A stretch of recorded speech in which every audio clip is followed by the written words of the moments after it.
So the next question is freelancing a viable path straight out of college, or do you need industry experience first? I would say right away that don't fear freelancing.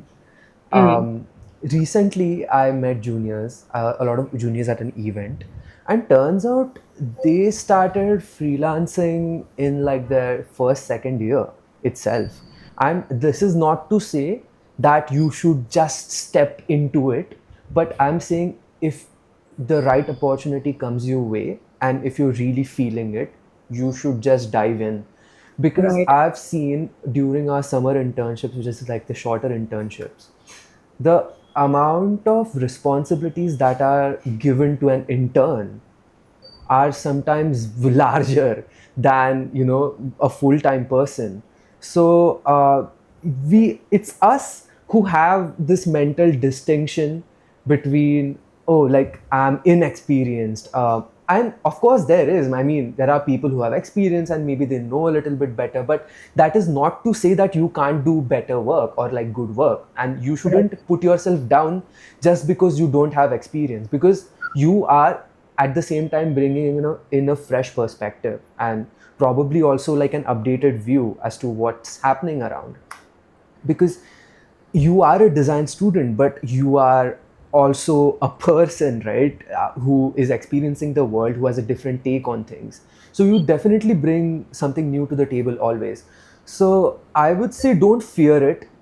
It's something you can start right off. Maybe initially you would be in an assistant position, or maybe you'll get the main position as well. But anyways, I'm saying put yourself into it. It's going to feel scary, and let me tell you, you wouldn't ever feel ready. It's just about you have to push it, and then you'll learn to swim as you go. But yeah, I think you shouldn't fear it, and you can totally step into it at any point in time. So, I don't like the fact that there has been a distinction created between freelancing and industry experience, wherein industry experience is something that you can only gain from a full time job.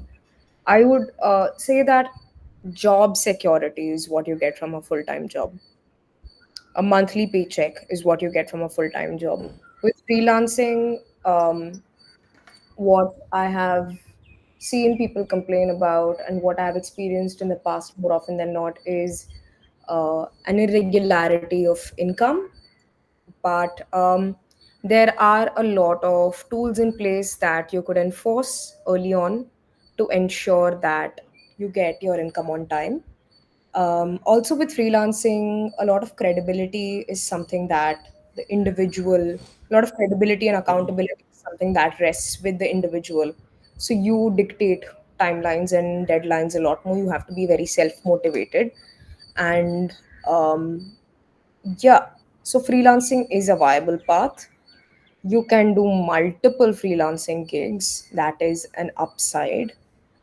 And also I think you need to learn how to craft your let's say contract when you're freelancing, or you need to get a lot of things, let's say a lot of the negotiation has to be something that is on record and not off record, so that you can hold whoever is employing you accountable later on to hold up to their end of the bargain. But yes, freelancing I think is very viable, and it is um, I mean, I see it as um, being the equivalent of industry experience. I don't see it any different from a full-time job except the remunerative aspect. But yes, there are multiple freelancing jobs that happen on a contractual basis or on a recurring basis where let's say they hire you for a certain prerequisite or certain roles, and they think it's more viable to pay you on a monthly basis as opposed to pay you on a project basis. So there are a lot of considerations within freelancing itself. There are project like there are remunerative options where you get paid based on projects, or you're hired based on projects, and there are options where you're hired for recurring on a recurring basis for multiple projects. but you're still a freelancer. So it is a viable option. It is something that you can explore. But yes, I think you need to be a little more mindful of your finances. You need to be a little more mindful of how you plan your time.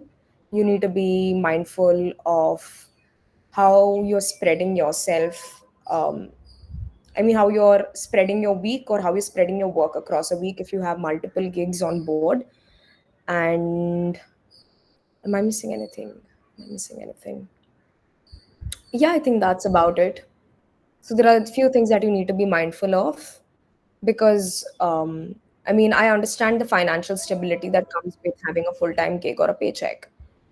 That is something that freelancing might not necessarily give you initially.